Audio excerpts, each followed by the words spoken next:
singură zi. De atât au avut nevoie azerii să anexeze regiunea Nagorno-Karabah, pe care și-o dispută de ani de zile cu Armenia. Populația majoritar armeană a fost nevoită să-și ia ce a putut din casă și să înceapă exodul spre Armenia. Totul a fost posibil cu acordul Rusiei, garantorul de securitate pentru Armenia. În data de 19 septembrie, când Azerbaidjanul a început ofensiva asupra Karabahului pe care îl ținea sub blocadă, rușii s-au uitat în altă parte, i-au trădat pe armeni și ca atare atacul s-a încheiat rapid. În aceste condiții, Armenia este nevoită să-și schimbe fundamental politica externă. Discutăm despre noile abordări cu ambasadorul Sergei Naryshkin, trimisul Yerevanului la București. Sunt Cristina Cileacu, începe Pașaport diplomatic.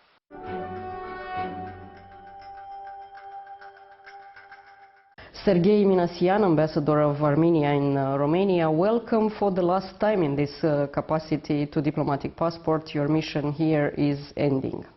Thank you for invitation, and yes, our mandate is almost over.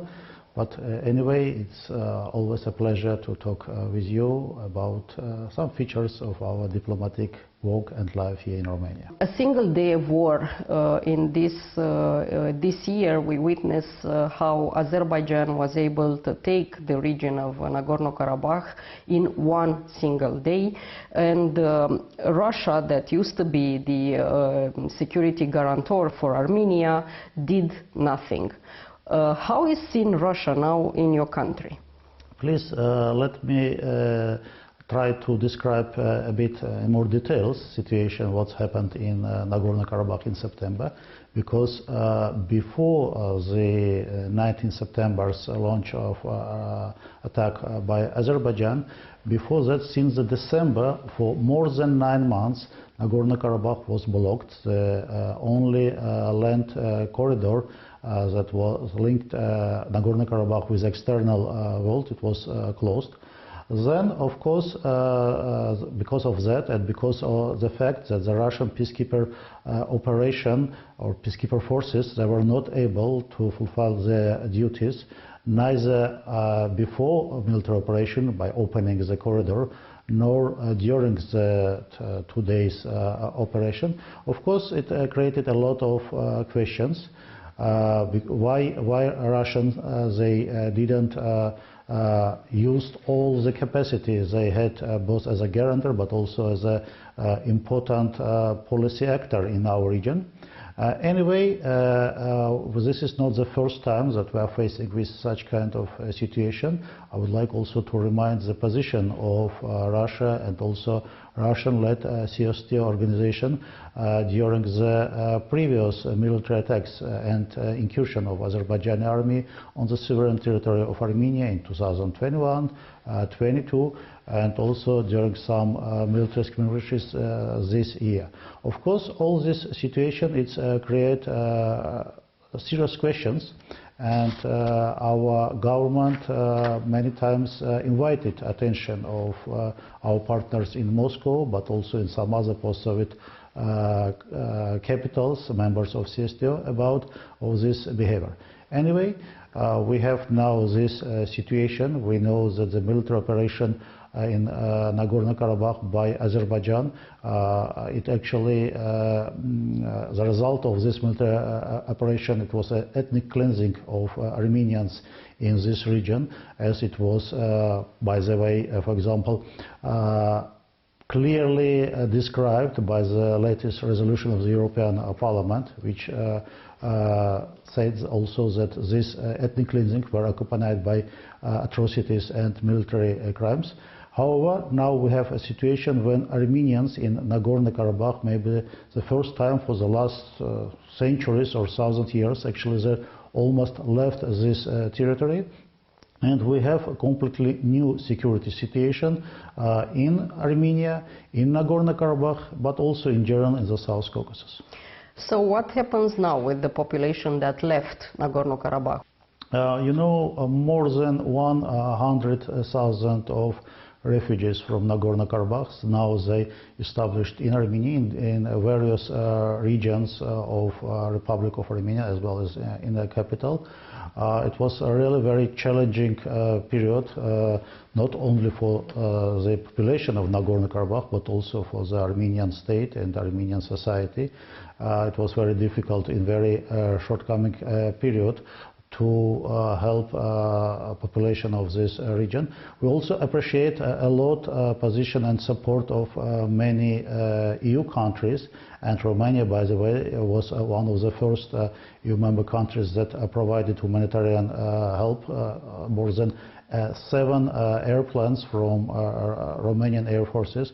They arrived to Armenia with the first aid and humanitarian assistance, as well as the financial assistance was provided by the Romanian government through the Red Cross. Also, it's important to mention that EU also they started to implement some programs to support the population of Nagorno-Karabakh. As I said, Russia was an ally for Armenia, but it proved to be an ally you cannot trust, considering the fact that they simply witnessed the way Azerbaijan took over Nagorno-Karabakh. What will change in the state diplomacy, Armenia state diplomacy, when it comes to the way they will work still with Russia? As it was mentioned by the political leadership of Armenia, it became clear that the previous approach, when we actually were involved in security relations, mainly security relations with a main security guarantor or partner, in case of Russia, and as well as with CSTO military bloc, actually it was not productive. And in this situation, we decided try to diversify our military, security, military tactical, I would say, contacts and cooperation with other countries.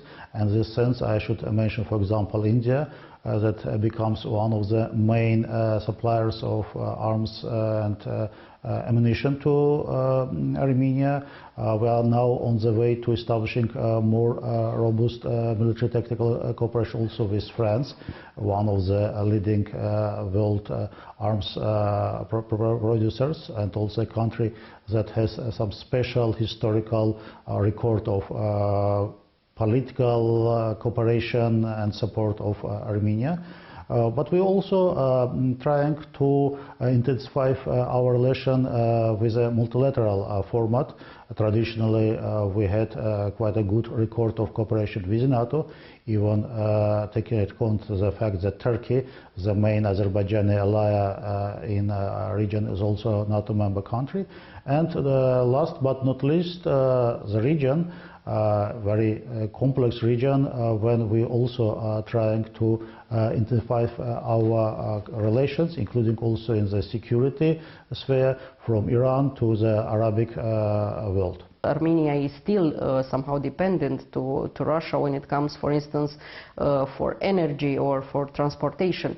Do you afford to turn Russia into an enemy, or you will keep, let's say, a different type of relationship with Russia than the previous one? As we very well know, not only Armenia, but also many other countries quite dependable of energy from the Russian sources, including also EU and post-Soviet space. But you prove that can live without Russia still. You know, we have some additional source of at least gas supply from Iran. But you know, I don't think that even taking into account all this very hard and difficult experience in the security sphere with Nagorno-Karabakh, with a Russian stance towards the internationally recognized borders of Armenia, we will have a dramatically, I would say, changing nature of our relations with Russia. We have the biggest Armenian diaspora community in Russia, according to some estimates, maybe up to 2 million. We have a Russian-speaking community in Armenia, which also dramatically increased since 2022, and according to some estimates, maybe more than 100,000 of Russian citizens, relocants, established in Armenia. We had also a very deep historical and cultural record of intercooperation with Russian culture. However, we also understand that now in this very dynamic and very troubling geopolitical momentum, it's not so easy just to continue business as usual as it was before the Karabahian War and before the ethnic cleansing of Armenians in Nagorno-Karabah, where Russia was the only and the main peacekeeper that didn't fulfill its obligations. The situation now with Nagorno-Karabakh kind of ends the conflict, or should end the conflict between Armenia and Azerbaijan. Does your country has any intention to normalize somehow the relationship not only with Azerbaijan but also with Turkey, your neighbors? Our government from the very beginning of this, I would say, period of intensification of conflict in Nagorno-Karabakh between also Armenia and Azerbaijan, actually we demonstrated our full readiness to establish a long-standing peace with Azerbaijan, with respect to the right of Armenians in Nagorno-Karabakh, with respect of international recognized borders between the Republic of Armenia and Azerbaijan, and also with opening of all communication routes, not only between Armenia and Azerbaijan, but also with Turkey. With this sense, our government also came with this idea of the crossroads of peace that actually aims to open all borders and communication with all four our internationally recognized partners, neighbors. And with Turkey, it's also one of the priorities of our foreign policy. We also demonstrate our readiness to establish peaceful relations and to establish, first of all, diplomatic relations and to create a new situation in our relation with Turkey. You know, we have very complicated record of historical relations. Turkey was and is the most active supporter of Azerbaijan in the war in Nagorno-Karabakh.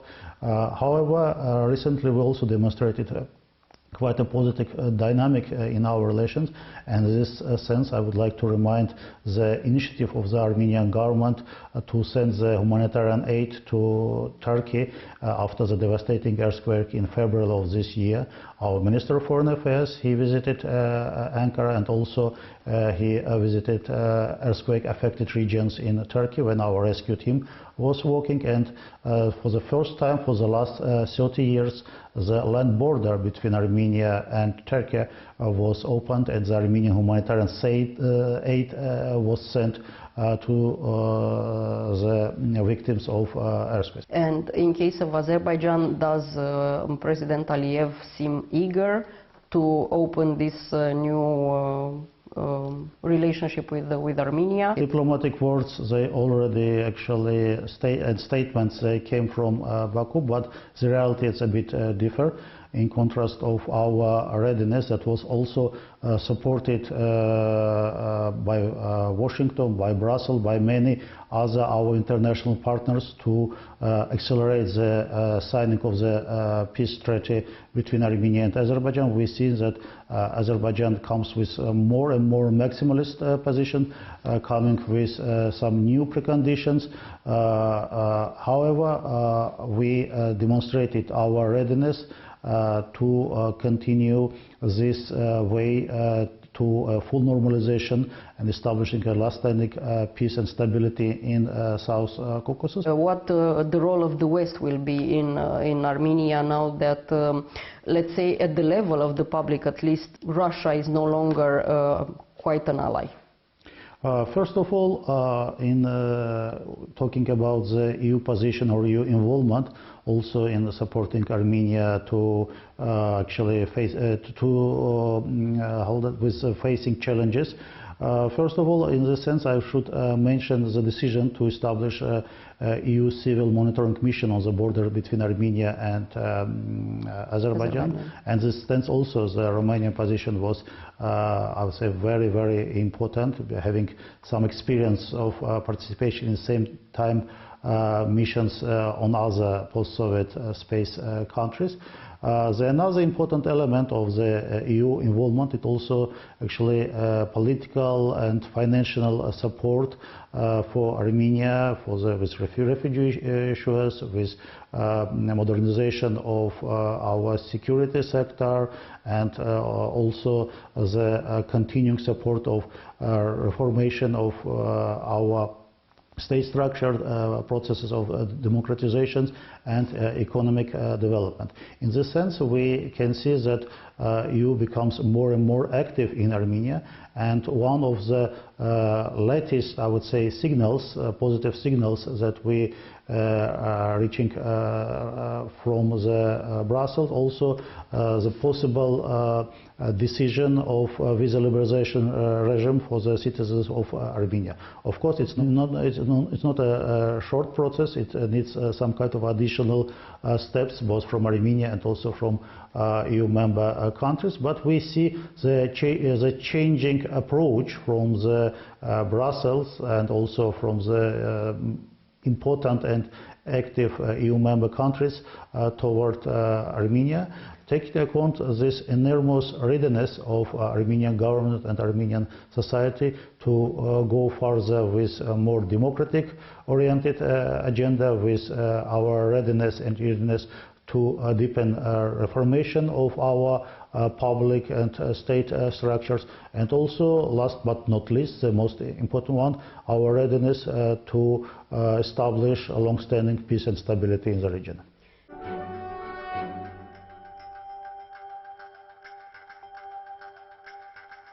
You mentioned that Armenia is now looking for new partners in the region, and not only in the region, and you did talk about India, that is a new provider for the army in case of Armenia, and as well a good relationship with Iran.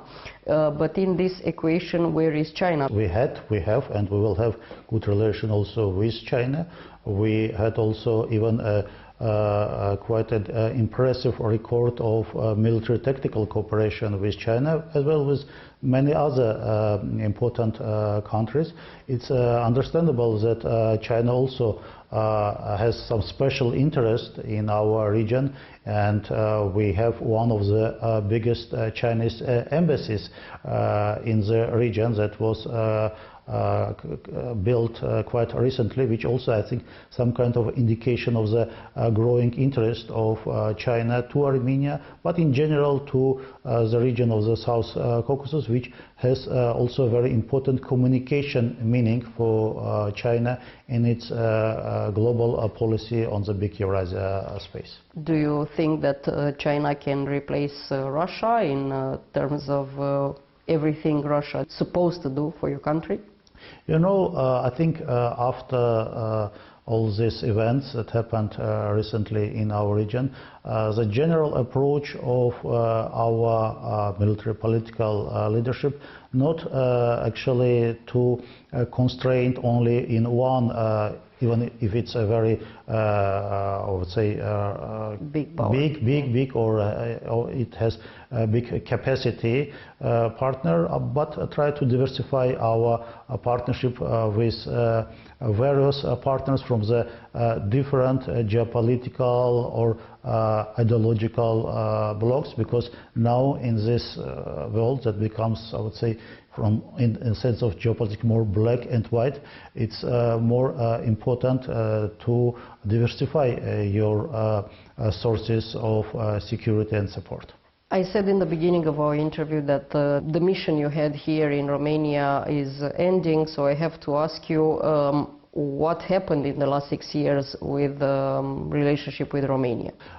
We succeeded to organize first ever for the last 14 years visit of our Minister of Foreign Affairs. We are expecting also continuation of mutual high-level visits between Armenia and Romania. I think that we already reach to some points that we can even talk about a new, in general, new level of relation between Armenia and Romania, a country that was first UN member country that recognized and established diplomatic relations with Armenia in 1991. And also we should understand that there is a very important additional value and I would say bridge between Armenia and Romania. Our numerous, big and historically very famous Armenian community of Romania that played very positive, accelerating and I would say a visible role in our bilateral relations. Thank you so much for this interview and best of luck with your future diplomatic missions. Mulțumesc mult!